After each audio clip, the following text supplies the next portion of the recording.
All right. So how you doing? I'm doing well. How are you doing? I'm doing well. Good. Good. We've already met, but let's make this formal. Kyle Hall. Christy James. Very nice to nice. meet you. All right. So thank you for having me here for Absolutely. the clinical teaching. I really appreciate that. First, I think we should look over the Teach Now clinical rubric. All So right. this is what you're going to be assessing me on. Okay. It's not going to be all. It's 10 standards, which a lot of these are going to be. They're going to make sense once we read them. All right. You'll be scoring me on a 1 through 4. Or if you don't think that element's present in the video, you can always give me a 0 and we can work on that. All right. Now, through this whole time, I'm going to be submitting 3 videos. Okay. And then the first video is going to look at, I believe it's the first 4 standards. Okay. But let's go over the standards. So the first one is learner development. Candidate understands how students grow, develop, recognize patterns of learning and development, vary individually and within across the cognitive, linguistic, social, emotional, and physical areas. Design implements developmentally appropriate and challenging learning experience. What I'm looking for is to be proficient in each of these. All right. Outstanding obviously would be outstanding, but right. Yeah. So for this first one, I'm going to want to be using instructional strategies that are developmentally appropriate for students based on their strengths, interests, and needs, and understands how students construct knowledge, acquire skills, and develop disciplined thinking, individual differences. So this is knowing your students and being able to teach. Like, obviously, the students we're going to have here are going to be drastically different from the students I'd be teaching in Connecticut. Absolutely. So this is basically knowing who you're teaching and being able to keep it relevant to those students. Yeah, and even within San Diego High, we have very different backgrounds. Exactly. Students, so. Even within all the schools, it's different. Yes, definitely. All right, this next one, learning environments. So let's see here. Kant works with others to create environments that support individual and collaborative learning, encourage positive social interaction, active engagement in learning, and self-motivation. All right. So I want to be able to collaborate with students to establish a safe, positive learning climate, classroom that supports respect among students. Excellent. There's a lot going on here, but we can Okay. obviously work through that. And it's as I said, it's going to be in like 3 different sections. Okay. So we'll be able to concentrate on like a few standards at a time, and that's what I'll be focused on displaying that through my teaching here. Okay.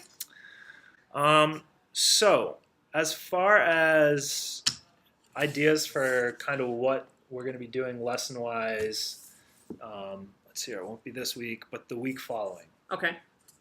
So that would be the week of October 23rd. Okay.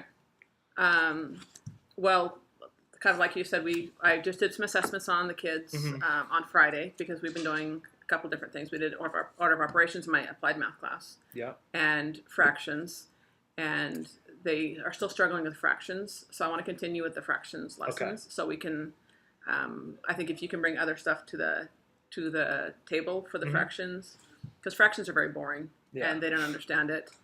And I've done just straight fractions. I haven't done a lot of like real world stuff. Okay.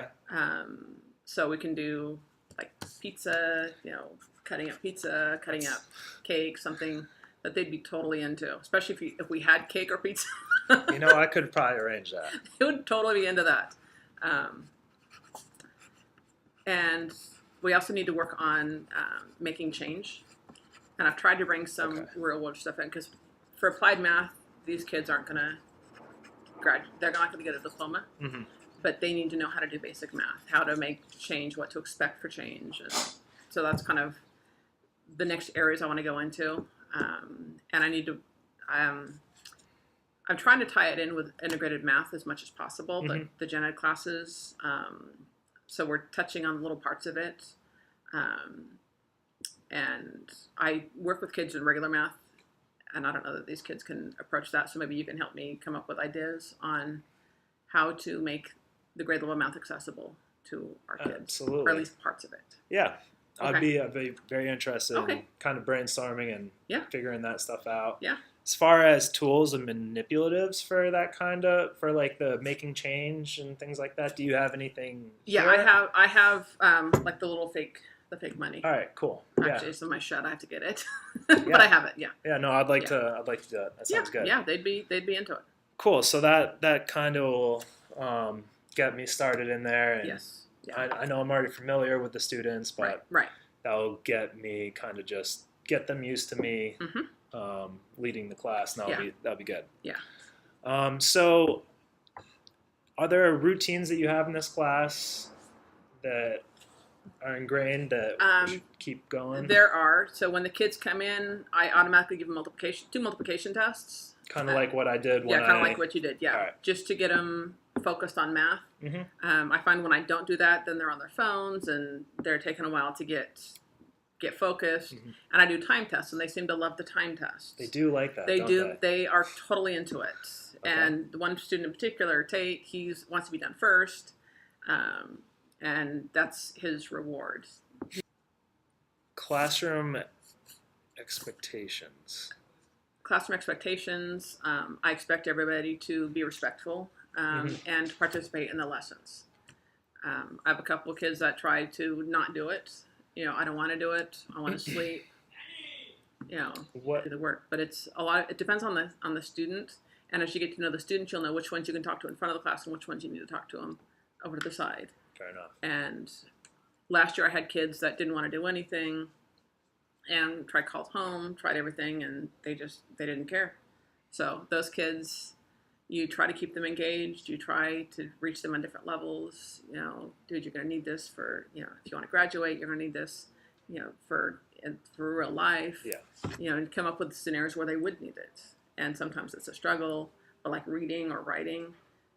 When I taught applied English, you're going to need to fill out a job application. You need to know how to do this stuff. It's not. I know you think it's silly, but you come up with how it would apply to their lives, and that tends to get them if you can find a scenario that it would apply to. That makes sense. Yeah. I mean, we're all interested in things that apply to ourselves, right? Right. Not looking at a list of standards. Right. But obviously, the unit that we're working with, we're looking at fractions and just practical use of money and things of that sort. So kind of addition, subtraction. A lot of times, especially for the applied class, because there are no standards for us to meet, because these are non-diploma bound kids. Yeah. You look at first grouping them appropriately between the two classes, and then what do they need to work on to get by in life? What are they interested in? And money's always a good one. Yeah. Order of operations. How often do you use order of operations except in school? But it's something that, as long as they know that this is what the regular kids are doing in math, they're into it.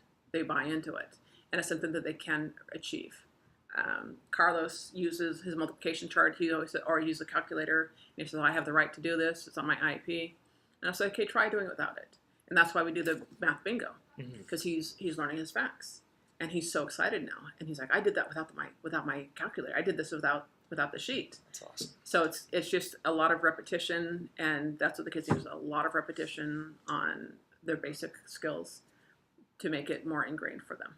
So that's kind of, in a nutshell, kind of the objective, right? Right. Okay. Right. No, that's kind of what it sounded like. Yeah. Yeah. Yeah. Perfect.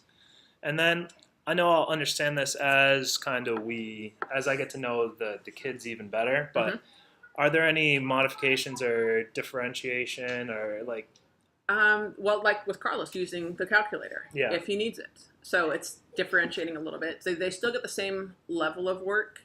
I've tried giving them different types of work in the same class, and some of the kids, they get upset because they know they have something different. Yeah. So I try to give them just accommodations, modifications. Brandon had been out for a while, so when we did the test on Friday, he hadn't been here for 3 weeks. Yeah. So it's like, just do the best you can, and just try to do the problems that and so I try to get something that all of them can access. Yeah. Some need more guidance than others. Some need me to go through every problem, which is fine. I'll go through every single problem with them. Others think they know how to do it. Yeah. Yeah. Awesome. Well, I'm really excited to get started and jump in. And I think you're going to be great with this. We're excited to have you here. The kids are so excited.